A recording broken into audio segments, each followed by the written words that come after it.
Okay, the final case this morning is Darlene Peoples versus Community Rehabilitation Center, Inc. And I am going to assume from the appellant that you would like 5 minutes of rebuttal. Ms. Lawton, and is that correct? Yes, Your Honor. Okay, all right, you may proceed when you're ready.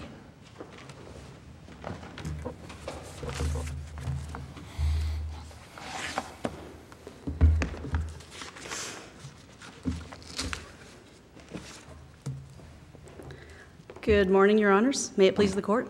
Yes. My name is Lindsay Lawton. I represent Darlene Peoples.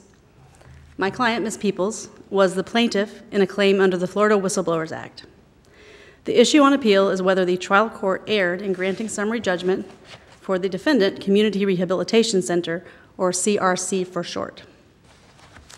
There were two disputed elements below. The first was whether Ms. Peoples engaged in protected conduct under the Whistleblower Act, and the second was, if so, whether that protected conduct was the reason she was fired.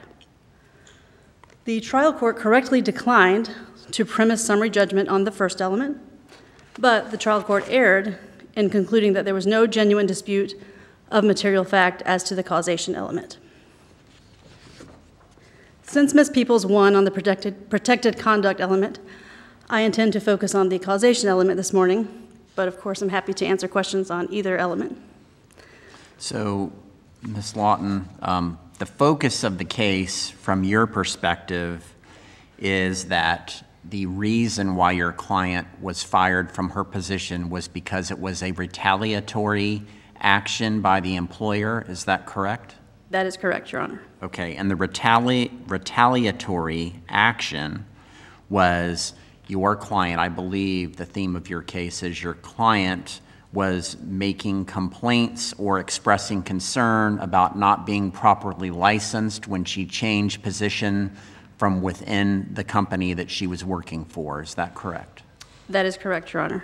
Okay. In addition, that she complained about the safety of requiring her to go out to patients' homes and render mental health services, or at least be expected by the patients to be rendering mental health services when she was not qualified to be a mental health counselor. Well, I believe you say the safety, but I believe a major component of your position is she wasn't properly licensed to be rendering the mental health care that she was providing or being asked to provide to the new department that she was moved into. Is that correct? Absolutely, Your Honor. I mentioned the safety because that is a second violation of the law that CRC was engaged in, that Ms. Peoples was complaining about. So there were two. First, she lacked the licensure or the training to be a mental health counselor. And second was the environments she was being sent out to were unsafe, and CRC had done nothing to mitigate the hazards that she was experiencing. Was she being sent to an unsafe environment that other employees in that field were not being sent by CRC? In other words, were her colleagues being sent for mental health counseling in similar scenarios? Yes, Your Honor. The other people that CRC was calling mental health counselors were also being sent into similar environments. Right. So the retaliation is not, well, we're going to send you to the dangerous places and nobody else has to do that. Oh, no, Your Honor. The retaliation was firing her after she repeatedly said, I don't have the training to be doing this and it's unsafe for me to be doing this. So why couldn't they say, okay, then, if that's how you feel, then we'll let you go? I mean, because again, she's what they call in Florida, she's an at-will employee. She has no contract with them. So in theory, before we even get to the lawsuit, they could have, the CRC, the powers that be in the CRC could have awoke one day and say, we're going to clean house, we're going to fire these 10 people, and Ms. Peoples happens to be one of them. They could have done that. That's right. And they didn't have to give a reason. They could have said, thanks for your effort, but today's your last day. Good luck. We'll hope for the best, right? That is correct, Your Honor. There's no actionable. She doesn't get to sue them saying, that's terrible. I really like my job, and I didn't want to leave. Correct. As long as they fired her for a non-retaliatory reason, Right. then... So if they never said anything, just woke up, like I said, today was the day saying, guess what? You go tell Ms. Peoples she's no longer going to be employed after today. Well, Your Honor, it doesn't require the employer to say something. to be found to have taken the adverse personnel action in retaliation. These cases are often proved on circumstantial evidence.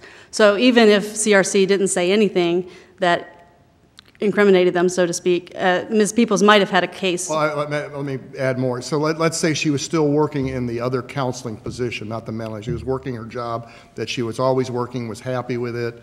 What was the nature of that counseling she was providing before? Alcohol-related counseling? Substance abuse. So in other yes. words, if they came in, there's nothing in her personnel file, they just came in one day and said, you know what, we've made a decision to terminate you. And that would be fine. That would be fine, Your Honor, as long as there was no evidence to prove that their true motivation was. Well, under my hypothetical, there's nothing in the personnel. Nobody's said anything. Nobody's done anything. They just said it's time to, we're going to cut. In other words, today I could walk in and say to my 2 staff attorneys, you know what, we're going to save money here. I'm going to have to let you go. You've been great employees, but have a nice day. Good luck. I hope for the best for you. They can't sue me, or they can't win against me. I guess they could sue anybody about anything. But That is correct, Your Honor. I agree with your hypothetical. Under the hypothetical scenario you've outlined, there would be no legal cause of action. And in this case, their argument is like, well, we had concerns about her productivity that we have documented before any of this came up about her unhappiness in the shift from counseling and the alcohol field to the mental health. That's whether you agree with it, that's their position, right? That is part of their position, And that's yes. certainly legitimate, non-discriminatory, non-retaliatory reasons saying, you know, just like if I'm in a law firm and I say, you know, I'm going to let go of this associate because we're not making any money with this associate and he or she's been with us for 2 years and it's perhaps time for them to take a different direction. Yes. If they had actually fired her for low productivity, then there would be no cause of action. Well, that's what they say they did. I mean, That is what they say they did, but Ms. Peoples has evidence that there were other motivations, or that was not the true motivation. it has to be but for. I mean, in other words, it can be linked. They could say, boy, she's really getting tiring, or boy, we're, you know, but early on before this all started, she's not productive. And that's why in fact, she was on a termination list, if I understand. I know you don't like the date of the document, but let's assume that was just a misdate and they didn't write a letter 3 years before she ever came there. Well, Your Honor, even if we don't consider the issue with the date of the document, that there's still a disputed issue of fact as to whether there actually was a termination list. They claim there was a termination list, but they never produced any such list. A jury would be entitled to weigh that. Well, did you move to compel it? Your Honor, I don't know if there was a motion to compel that termination list. Well, I mean, you know, it's one thing to say, you know, here's our position. We have a non-pretextual reason why we're terminating her. She's on a termination list for lack of productivity. We decided, I mean, their position, we decided to give her a second chance in a different area and try to train her, and that didn't work out, so we ultimately let her go. But, you know, in the context of what we are in the whistleblower thing, we have to look to see if we're at the last step here. We'll give you the benefit of the doubt of all the steps. We're at the last step. Is the reason pretextual or not? Is there enough to go to a jury? And there is documentation that suggests that your client was on the termination list. Whether it was produced or not, you know, that's an event that could have been remedied by the trial court if requested to say, you know, if you have a list, produce the list. If you don't produce the list, then you don't get to argue that. Isn't that kind of how things go? And I know you're just a speech when I was a trial judge for all those years. So, yeah. That's what I'd have done if I was me. How about that? Well, a summary judgment motion is decided on the summary judgment evidence that's before the court. I get all that, but I'm saying you made it sound like it's skeptical whether there was a list. If there is a list that says Darlene Peoples and these other people are on the quote termination list, and this is before she is being transferred to another division she's unhappy with, she thinks she's not trained for, not qualified for, and she's complaining about it. I mean, that's the premise, is that I'm being fired because I'm complaining that you're putting me in a job that I'm not qualified for, and it's dangerous for both me and the patients because I shouldn't be doing this. And now that I've raised this as a question, you're firing me just to keep me quiet and shut me out and push me out the door. And therefore I should be awarded damages under the whistleblower. I mean, that's what your case is. I mean, That's exactly it, Your I Honor. mean, you plead it better than I talk it, probably. But I mean, if there is you have to show that to prevail or to avoid summary judgment, that there is the only reason for the termination is the improper retaliation, right? Correct. But for under St. Yes. Mary's, the Yes, Supreme Court. I mean, they clarified that. correct. And, well, the standard is but for causation. Yeah, so But but for for. Ms. Peoples' complaints about her lack of training and safety, she would not have been fired on September 5th, 2016. Was the lack of training, that's not a, by the letter of the law, a criminal or a violation, is that correct? It is a violation of the ACA regulations, the regulations that, under the ACA handbook, that CRC was bound by. Is an administrative rule, is the So word I'm were looking all for. of the other then counselors that were in the Ryan White section, were they also, was CRC also in violation based upon the lack of licensing of those employees as well? As far as I understand it, Your Honor, yes. And I submit that is part of the reason why CRC would have been so upset by Ms. Peoples' complaints, because she was revealing a defect in the way they practiced, Was that argument presented by to the trial court, that the other mental health counselors were not. also in violation? I don't remember if that specific argument was made, but I believe the overall effect of the facts of the case show that that would have been a motivation for the firing, which is part of the circumstantial case. If there's no termination list, this is my hypothetical, if there's no termination list and the supervisors or the powers that be in CRC say, you know what, I think we want to move Ms. Peoples from the alcohol counseling group to the mental health counseling group, and she says, I don't think I should do that, it's not proper, I don't have the proper credentials or training or education, whatever reason, okay, and if they say, okay, thank you, Ms. Peoples, then we're going to have to let you go, is that an actionable event? Forget about whether anything that happened before then. Nothing happened. She's just been an employee, and they decide to shift her, and she says, I don't think I'm qualified to do that. I don't want to do that. It's unsafe. And they say, well, if that's how you feel, that's okay, Ms. Peoples, then we're going to have to let you go. Is that actionable under whistleblower? I think, Your Honor, it would depend on what additional facts existed. Those are the facts. Those are the facts. Is that in and of itself, that is not actionable because, well, I think those facts are ambiguous, Your Honor. Are they?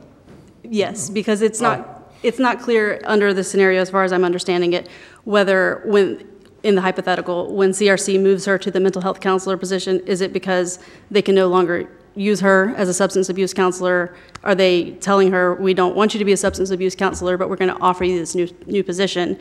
And she says, I can't take that position. We think you've been a good employee, but we think you could provide better service to our customers in the mental health field. You're very talented, and we're going to ask you to go here or direct you to go here. And we think you'll be the best one there, even though we have other mental health counselors, and your client says, respectfully, I don't want to do that. I don't think I'm qualified. Can't the CRC then say, okay, that's Ms. Peoples' choice, that's fine, then we choose to let her go? Like, can't they do that? Can't they do that without being sued and try to get damages against them? If they had no illegitimate reason for moving her from substance abuse. Those are the reasons. It's one of the beauties about being a judge. I guess I like being a judge after all. You get to make up these things and say these things.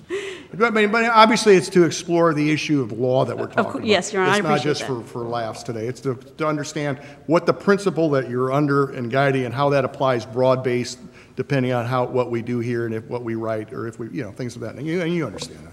Yes, Your Honor. So the principle of law is, as you know, they can fire her for any reason as long as it is not an illegitimate retaliatory reason.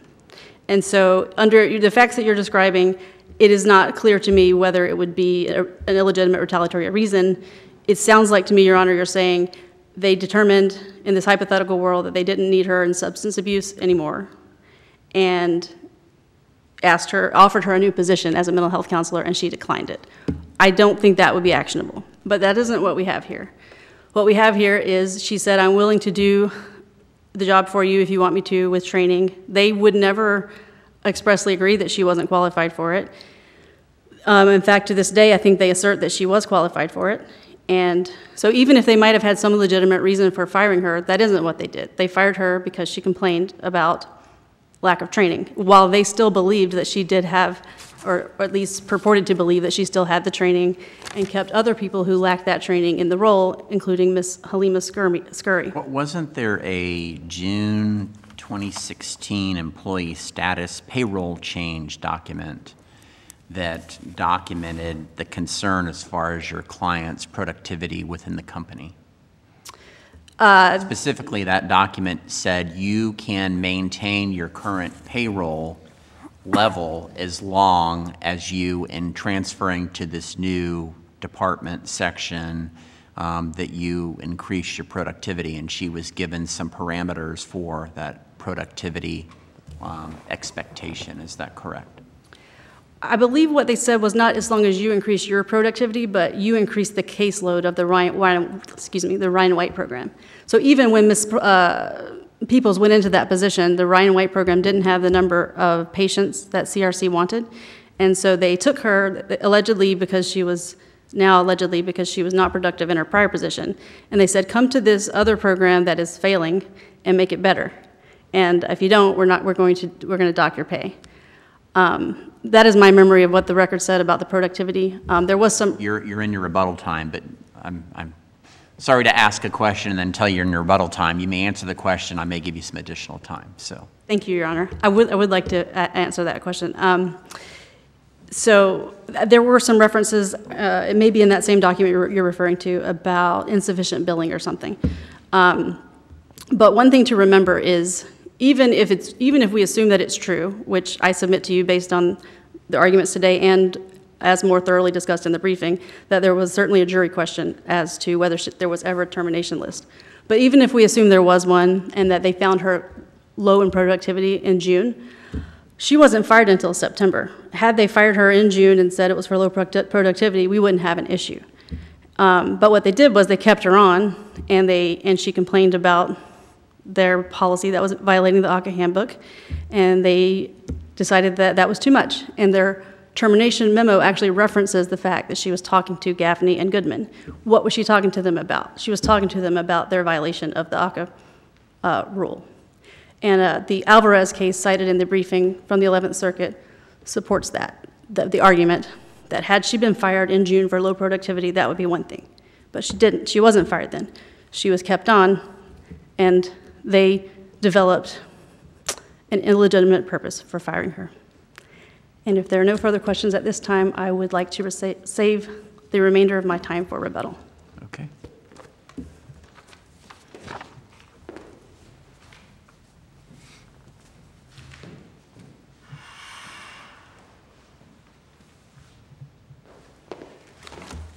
Thank you, Your Honors. Good morning. Good morning. May it please the court. Again, my name is Jack Webb. I am counsel for CRC, that's Community Rehabilitative Centers Incorporated, located in Jacksonville, Florida. At the outset, reviewing the briefs here before the court, counsel in her closing point cites to the Alvarez case as to the timing of all of this. That is somehow in the Alvarez case, my understanding of the facts is that the employer had made a decision or had considered firing the controller, the individual, and then the day before they were able to execute, that the individual, the employee, filed a charge of discrimination. At that point, the employer was fearful of sabotage or something along those lines, so it acted. Okay, again, the court in the 11th Circuit in Alvarez didn't necessarily say that was dispositive as to whether or not it was retaliatory. It said it created an issue of fact because, again, the court even said, I think it was Judge Branch, who stated that, all right, you know, if there's a legitimate concern here as to retaliation, or excuse me, as to sabotage, that may justify the termination. But again, at this point in the record, they did not raise that. The employer did not raise that below. So okay, we're going to kick it back and we're going to consider that issue. It's almost as if the court ruled that, all right, you took an adverse employment action and it clearly was retaliatory, but is there an affirmative defense to the retaliatory action? So that was the issue in Alvarez. So I just want to distinguish that. But Well, let me ask you this. If we jump ahead under the McDonnell-Douglas, we're down to the third prong, and I think your opposing counsel concedes that your burden of production was met, that there was a legitimate non-discriminatory reason be set forth, i.e. you're not very productive and we're going to let you go. Correct. Is it your position that basically when the burden shifted, or the burden reshifted back to Ms. Peoples to show that that was pretextual, that there's just an insufficient record presented to justify it going to a jury under our new summary judgment standard? In other words, if the record had been developed more that says, well, wait a minute, you're saying that I'm not productive, and that's the legitimate reason why you want to fire me, and now we look at all of my colleagues in the same department, and I'm the most financially productive of everybody, so this reason is pretextual, and therefore it should go to a jury, and therefore summary judgment shouldn't be granted. I mean, is that the position? No, Your Honor, that's not the position. Our position is that the record that was developed below is full. And again, to the extent that the McDonnell-Douglas shifting burden analysis is applied properly, okay, we met our burden of production, okay? Now it shifts back to Ms. Peoples to, okay, poke a hole in my argument. Show me, show the court. I thought that's what I was throwing you, the softball, that she didn't. She did not. Right, but I mean, she could have. Well, she could. If there wasn't enough to show to the trial judge, apparently, to the trial judge's satisfaction, that the reason being given, her lack of productivity, is false, and it's not the reason she's being fired. She's being fired because she's complaining about the violations being committed, about forcing her into a job that she's not qualified for.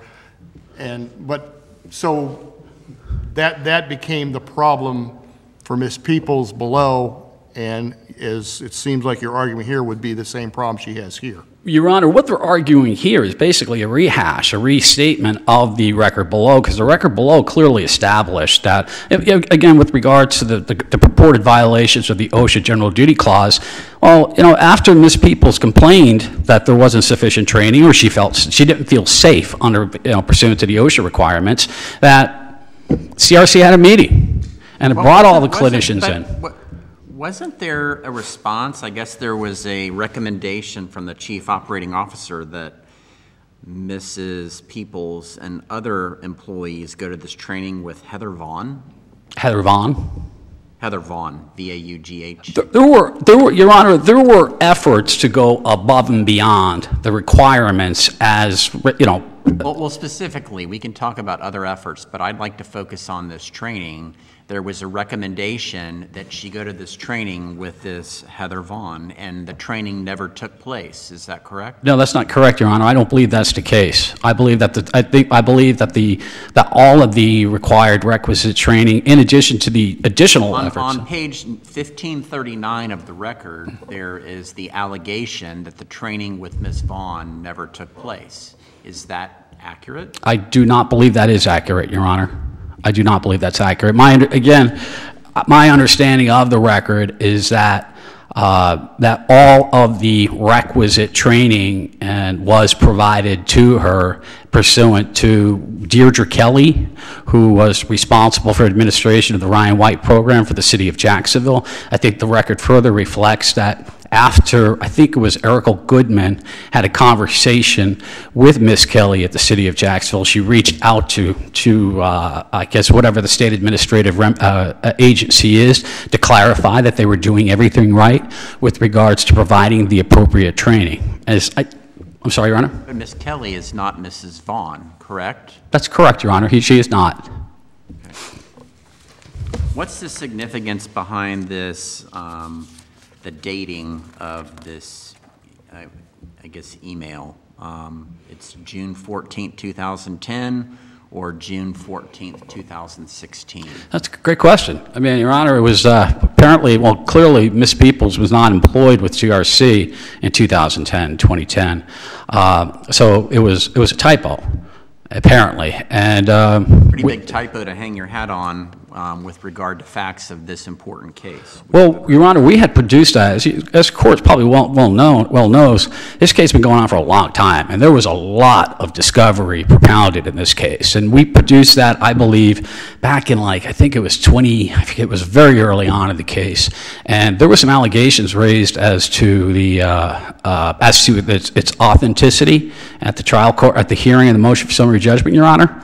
But there were questions, I think counsel at the time questioned what we just got it the other day. Well, that wasn't the case. The trial court judge asked at summary judgment hearing, well, did you ever request it to be authenticated? And then trial court counsel did not know, but the record reflects, Your Honor, subject to the transcript, that I informed the court that it had been authenticated pursuant to a request for production that was propounded by Ms. Peoples' counsel. So there was no issue below. There was no credible evidence issue or before the court as to the fact whether or not it was not authentic. Excuse me, it was not authentic. But that said, as the court previously asked, there was a subsequent employee update memo that reflected the low productivity. So there would be, I would argue, there would be no question as to doubt the veracity of the contents of the document, notwithstanding. Those two documents predate any transfer of Ms. Peoples to the Ryan White program? Yes, Your Honor.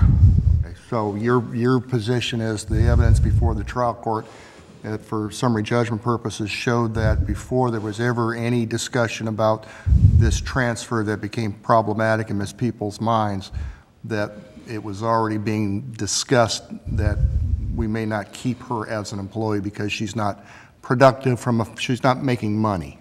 That's correct, Your Honor. Not a matter of is she trying hard or is she good at accounts, she's just not financially productive, and you're not a public entity, you're a for-profit entity, I assume. That's correct, Your Honor. It's a nonprofit. Right, well, I mean, you're still, obviously you don't try, yes, you don't try to right. lose money. Sure, I can't afford to, yeah. Yes, Your Honor, that's correct. And it's interesting in that when Ms. People, I think the record reflects when Ms. People was first approached, brought in and counseled on this issue, she said, listen, we're gonna move you over and we're gonna do this.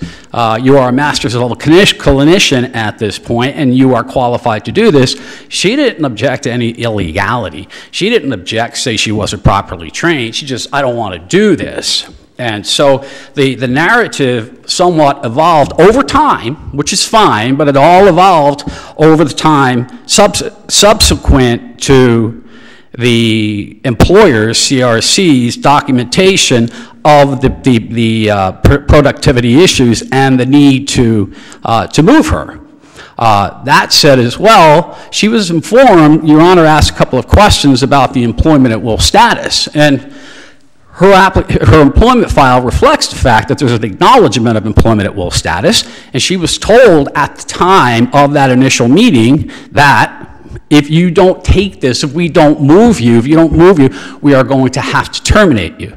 In fact, the record further reflects the fact that the reason that they did not terminate her at that time was because she was, in fact, a single mother, and she had financial issues, so let's do what we can to work with her. And the record further reflects continued efforts to develop her, whether through additional training, gratuitous training nonetheless, but training to develop her skills as a master's level clinician and make her a valuable asset to the employer of CRC. That's not really the standard, though. I mean, the fact that there's evidence that would support your position for purposes of the summary judgment, you know, if there's evidence that conflicts with that position, credible evidence that conflicts with that as to the reason why she's being terminated, then that's a jury question, and that's kind of the whole argument that your opposing counsel is making, right? I mean, certainly, as you didn't point out, there's evidence that if you went to a jury and you presented, and the jury said that we buy that, and you win on a jury trial, then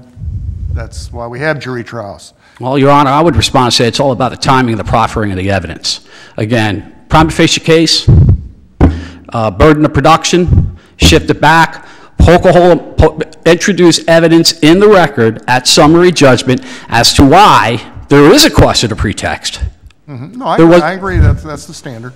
And she's saying we did. I'm sorry? She's saying we did. You know, this is not credible stuff that the CRC is relying on, these June 14, 2010 or 2016 document, and the one the following June 22, 2016, that there's reasons to not believe that, and therefore that's why we have juries and we don't let judges just summarily decide it. Well, Your Honor, I would say that again, we're at a hearing on a motion for summary judgment. The standards are what they are. The shifting burden analysis is what it is. The judge made a determination based on the totality of the record, everything that was proffered, and determined quite correctly, I would add and hope, that there was no illegitimacy to the proffered rationale for termination. So did the judge say he was construing things most favorably towards Ms. Peoples as the non-moving party? No, I don't believe, Your Honor. That's not what the record reflects. Isn't that what he's required to do at the time? I'm sorry? Isn't that what you're supposed to do at the time? Yeah, I don't know whether you have to announce it, but you know, if that has to be the basis for the summary judgment that you as the non-moving party have, you know, I'm construing the evidence in favor of you and you still haven't presented enough evidence to allow it to go to a jury, and therefore I'm ending the case. You are correct, Your Honor. I misunderstood your question. That is exactly the case. And again, I believe that's what the court did. I mean, the court recognized the fact that, you know, you go to the Goggle case, it's 11th Circuit case, it talks about, okay, all right, here we have this evidence. We have this evidence, these documents that reflect that there was a decision or a concern with regards to the productivity, which established a non-retaliatory action for the termination, but also with regards to what the employer concluded at the point of termination is really in the absence of some taint that, for example, Your Honor, if I were to create a rationale that wasn't true and to justify the termination, and you could establish that as summary judgment, well, okay, that's great, because again, that would be illegal. That's what I was asking about earlier, that if there was evidence that had been presented in the record that's saying, well, okay, you're saying you're terminating me for not being productive. If you compare me to all the other similarly situated alcohol counselors here, I'm actually the most financially productive for you, so this reason you're giving to terminate me is false, and therefore it can go to a jury because now I'm being fired for reasons that are only related to why I'm complaining about what you're doing to me by transferring me. No, Your Honor, I would respectfully disagree with the court. It seems like I'm giving you questions that are helpful to you, but go ahead. I know I'm missing it. What I'm trying to get at, Your Honor, is the fact that if the conclusions that the employer drew with regard to the purported reason for termination were fraudulently or purposefully created so as to support the termination, and the employer knew that, then that's not legitimate. But if the employer engages in a process and comes to a conclusion that termination is appropriate based on all of these considerations, then there's nothing wrong. Even if the employer is wrong in that regard, there's nothing illegal about it. It's up to the plaintiff. It's up to the plaintiff at that point to establish that you can't just disagree with the reason for the termination. But that's what I'm saying here. I mean, if you're telling her she's being fired because she's not productive, right, and that's a legitimate reason to fire anybody, saying, you know, it's costing me more money than to keep you here because you're not making any money for us. And she says, well, wait a minute, I'm very productive, and she presents evidence in the record that shows that similarly situated employees of hers in the same job are less financially productive than she is, and you're firing the most financially productive or alcohol counselor, then that would suggest that your reason is false, and that would be a reason to suggest for a jury that is a pretextual reason, and that you're firing me because I'm difficult or I'm making a complaint. That would be actionable, I would think, and your position was that, no. Yeah, but they didn't Oh, go ahead. No, I apologize again. I misconstrued your question, Your Honor. If that were the case, that would be correct. And But she didn't do that. She didn't do that. That's correct. That's why you think you should win. That's exactly right, Your Honor. There was no evidence proffered by the appellant to show that there were other people more productive. That's simply not in the record. Moreover, as is established by the record, the productivity issue, although she raised it, she said, all right, I'm not productive, but I got a great DCF audit. Well, that's a qualitative analysis. Oh, that's great. That's wonderful that you think that, but that's not the stated rationale. That's not our criterion for evaluation of performance, and we're the employer, and we have a right to do that. I mean, I could look at my staff attorneys and say, you know, you prepare great memos, but you prepare one a year. I can't have that. I have to have more. Therefore, even though you're a heck of a writer and you're just not cutting it for me because I'm falling behind, so I'm terminating you. That's I mean, qualitatively they may be very good, but productively it's not meeting with and not for my benefit of Emily and Brad. I'm not saying that about either of you or my staff attorneys today. But I would agree with Your Honor. Thank you very much.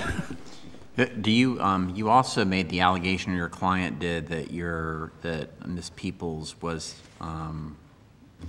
unprofessional and was exhibiting conduct that was unprofessional. What is, I mean, I look at it and I think part of it could be her interpretation of a lack of response by CRC as being the reason why you have this email that comes out, I think it was the August 8th email. But please speak to that. What is the actual unprofessional conduct that you're making the accusation about? The record reflects, Your Honor, that Ms. Peoples had spoken to other employees saying that this was not a good idea. I am going to build a file. I am going to claim that the workplace is not safe. I am papering the file. I will plan on suing CRC. Is there affidavits from those people she allegedly told, or is this just some hearsay document created by CRC? It's reflected in the testimony as attached to our motion for summary judgment. Whose testimony? I think it was Halima Scally, who was the individual who was responsible for kind of doing some field training with Ms. Peoples. She said that she heard Ms. Peoples say that, or that's yes. Her belief? Yes. No. Okay. I'm sorry, Your Honor. Yeah, so moreover, what else was there? Again, there was a threat of lawsuit. It was criticism of the senior leadership, Mr. Gaffney, and his son, Mr. Gaffney Jr. So the record establishes pretty clearly, Your Honor, that the conduct did occur, and the law is pretty clear that the employer does not have to abide by it or to tolerate it. In fact, I think the record reflects that it was Dr. Seymour, who is now deceased, who said, listen, I understand this is a sticky situation. I understand that she has been threatening us, but we cannot tolerate this. Our operations are suffering. And Your Honors, that's all my time. Thank you. Thank you.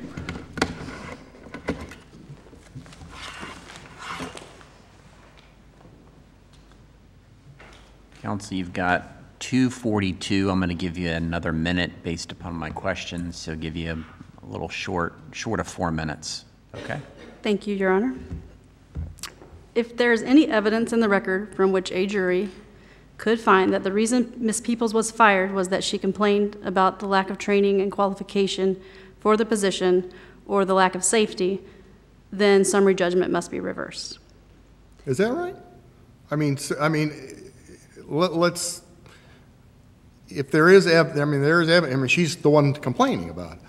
But I mean, their position is, hey, you already, before anything ever came up about you being transferred, we were looking at terminating you for your lack of productivity, and that's the reason we're doing it. You may think we're doing it because of the improper retaliation, but I mean, even if there's some whiff of improper retaliation, if there's still the legitimate reason, non-discriminatory reason that has not been countered sufficiently, it's a but-for standard. Yes, Your Honor. Okay, so- I'm not contesting that. Okay, but I mean, so if, in other words, if they walk together and you don't rebut the fact that there's a legitimate non-discriminatory reason to do that, why is the judge not correct in granting summary judgment, saying, you know, you haven't told me why they weren't going to terminate you anyways because you weren't productive? That's been on the table. There's no counter evidence under the new 1.510 rule. I got to go with it. Your Honor, my argument is that there is counter evidence. Okay, what is it? It is, there's a multitude, a multitude. Give me your best multitude of it. My best. It's a little hard Whatever's to the say. one that would be the one to be convinced the jury, that would be the greatest thing for them to say, yeah, boy, this is pretextual. The handwritten termination memo expressly refers to the fact that Ms. Peoples had been talking to Gaffney and Goodman, and the record shows that what she was talking to them about was her lack of training and the lack of safety. But there are additional reasons too. Woodward said that the official reason for her firing was poor job performance. If there's an official reason, the jury could infer that there is an unofficial reason that is improper, and that is the real reason. And her most direct supervisor, Ms. Goodman, said she was not aware of any job performance issues with Ms. Peoples. Is there a difference between job performance and job productivity, financial productivity? My staff attorney does a great memo once a year. I think It's not very productive. Low productivity would be a job performance issue, but remember, Your Honor, that she was not fired when they allegedly raised these productivity issues. She was fired 2.5 months later, and the reason referenced in the memo was not productivity, but was she had been talking to Gaffney and Goodman. And I see that my time has expired. And so with that, I would rely on the briefs and the record and ask that you reverse. Thank you, counsel. Thank you. We doing the same All right, thing? yeah. So, Mrs. Lawton, would you please give the students the benefit of your background and how you got to here today, February 21st at the 5th TCA? I came east on I-10 and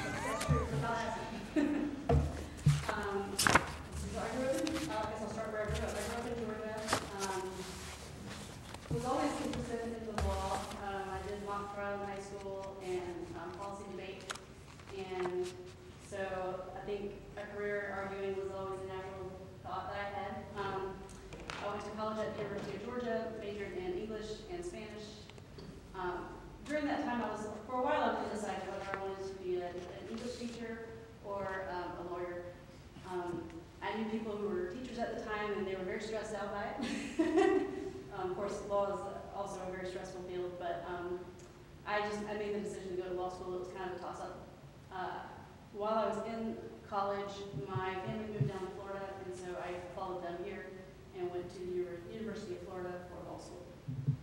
During law school, I learned of the existence of this wonderful job called being a law clerk for an appellate judge. I'd never heard of that before. I don't know, I wasn't here for the discussion after the previous arguments. I don't know if any of y'all have been told what a law clerk is. No, okay. So as Judge Lampert referenced, he has 2 lawyers who work for him.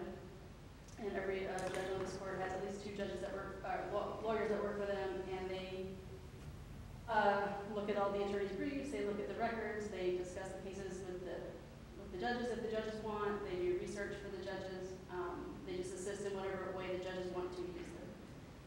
It's a great job that a lot of people do as soon as they graduate law school. So that's what I did first at the First District Court of Appeal over in Tallahassee. I ended up staying there for almost 10 years, which is used to be sort of unusual. It's becoming more common where people will become what they call career clerks. So I stayed long term doing that, and then after doing that for a while, I got the opportunity to go to the Florida Supreme Court and be a law clerk for Justice Lawson, who recently retired. And then I was there for about 3.5 years, and decided once again to try something new, and went out and opened up my own appellate practice. So all I do are appeals. And that was just sort of a natural transition, and then also I had a good opportunity to do that because in addition to just finding my own work, Justice Lawson had put me in touch with someone he knew who had asked him if you know anyone looking to do appeals. And so I have what they call an of-counsel relationship with another firm where I work closely with them in addition to having my cases. Justice Lawson used to be on our court. He was on the court with Judge Wallace and I before he became elevated to the Supreme Court. He's an excellent, excellent judge. We're sorry that he left the Supreme Court. We have his picture hanging right here in the Yeah, courtroom. that's why nobody asked that. All these pictures on the wall, we actually added the 5 we left. These are all the judges who have ever been on this court since it was created in 1979. And the far right corner over there, that's Judge Cross. He was one of the people that came up from West Palm Beach for the 4th DCA when he started. He and Judge Douch and a circuit judge from Orange County, Parker McDonald, who became a Supreme Court justice, were the first 3 judges on our court back in 1979. So those are all the 30 that have predated us here. Some just recently that have moved over to the 6th DCA over in Lakeland. So. Thank you, Mrs. Lawton. And before we get to the students' questions, Mr. Webb, would you like to introduce yourself? Thank you, Ron. My path through that brought me here today is probably a little more winding than most of the lawyers that have appeared. I'm from New York City originally, but that said, my mother's family is all Irish American, and so when I was a kid growing up in New York, you know, we